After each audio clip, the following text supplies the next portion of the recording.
నమస్తే, welcome to KK news. నేను శ్రీదేవి. మహాభారత నేపథ్యాన్ని తీసుకుని సైన్స్ పిక్చర్ థ్రిల్లర్గా రూపొందిన కల్కి 2898 ఏడి చిత్రం గురించి ఎంతో మంది పండితులు, హిందూ సంఘాలు కొన్ని విమర్శలు చేసిన విషయం తెలిసిందే. అశ్వత్థామ, కర్ణుడు వంటి వారి సినిమాలో మాత్రం గొప్పగా చూపించారని చాలా మంది విమర్శించారు. ఇక సినిమా రిలీజ్ అయ్యి కొన్ని నెలలు గడిచిన తర్వాత తాజాగా ఓ ప్రముఖ గీత రచయిత అనంత శ్రీరామ్ కల్కి సినిమా గురించి, అందులోని పాత్రల గురించి కొన్ని విమర్శలు చేశారు. సినిమా పుట్టిన నాటి నుంచి మహాభారత, రామాయణాలను భ్రష్టు పట్టిస్తున్నారంటూ ఆవేదన వ్యక్తం చేశారు. విశ్వ హిందూ పరిషత్ ఆధ్వర్యంలో విజయవాడలో జరిగిన ఓ కార్యక్రమంలో అనంత శ్రీరామ్ మాట్లాడారు. వాల్మీకి రామాయణం, వ్యాస భారతం భారత సాహితీ వాగ్మయ శరీరానికి రెండు కళ్ళు లాంటివి. వాటిని వినోదం కోసం వక్రీకరించిన సందర్భాలు కోకొల్లలు. గత కొన్ని సంవత్సరాల ముందు వచ్చిన సినిమాల నుంచి నిన్న మొన్న మొదలైన కల్కి సినిమా వరకు కూడా అదే జరిగింది. కల్కి చిత్రంలో కర్ణుడి పాత్రకు అనవసరంగా ఆపాదించిన గొప్పతనాన్ని చూసి సినిమా రంగానికి చెందిన వ్యక్తిగా నేను చాలా సిగ్గుపడుతున్నాను. చాలా నిర్మోహమాటంగా చెబుతున్నాను.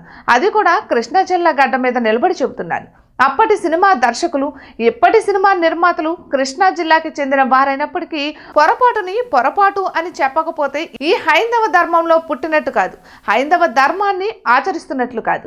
ఇక అక్కడి సభలో ఉన్న సత్యవాణి గారిని అభినవ ద్రౌపది అని అభివర్ణించారు. ద్రౌపది వలువలు వలచండి అని సలహా ఇచ్చిన కర్ణుడు గొప్పవాడు అంటే సత్యవాణి వంటి మహిళలు ఒప్పుకుంటారా? గంధర్వ సైన్యాన్ని చూసి ప్రాణమిత్రుడిని కూడా వదిలేసి ప్రాణభయంతో పరుగులెత్తిన కర్ణుడిని వీరుడు, శూరుడు అంటే ఈ హైందవ సమాజం ఒప్పుకుంటుందా? తనకు వచ్చిన సంపదలో కొంత దానం చేస్తే ధర్మరాజు అంతటి గొప్ప దాత అని కర్ణుడి అంటే ఈ సమాజం ఒప్పుకుంటుందా అంటూ అనంత శ్రీరామ్ ప్రశ్నించారు. ఇక అనంత శ్రీరామ్ తన ప్రసంగంలో ప్రత్యేకంగా నటరత్న ఎన్టీ రామారావును ఉద్దేశించి ఎక్కువ వ్యాఖ్యలు చేశారని అర్థమవుతోంది. ఎందుకంటే కర్ణుడి కథలో దానవీర సూరకర్ణ అనే టైటిల్తో సినిమాను నిర్మించడమే కాకుండా దర్శకత్వం కూడా వహించారు. ఇక ఆ సినిమాలో కర్ణుడిని ఒక గొప్ప కథానాయకుడిగా చూపించారు. అనంత శ్రీరామ్ తన మాటలో అప్పటి దర్శకులు, ఇప్పటి నిర్మాతలు, కృష్ణా జిల్లా వాసులు అనే మాటను వాడారు. ఇక ఎన్టీఆర్ కల్కి చిత్ర నిర్మాత అశ్విని దత్ ఇద్దరు కృష్ణా జిల్లాకు చెందినవారే. ఇక వారిని దృష్టిలో పెట్టుకునే ఈ వ్యాఖ్యలు చేశారని అర్థమవుతుంది. మరి అనంత శ్రీరామ్ వ్యాఖ్యలపై దర్శక, నిర్మాతలు, ఇతర ప్రముఖులు ఎలా స్పందిస్తారో చూడాలి. ఇటువంటి మరెన్నో వీడియోస్ కోసం కేకే న్యూస్ తెలుగు ఛానల్ని సబ్స్క్రైబ్ చేసుకోండి.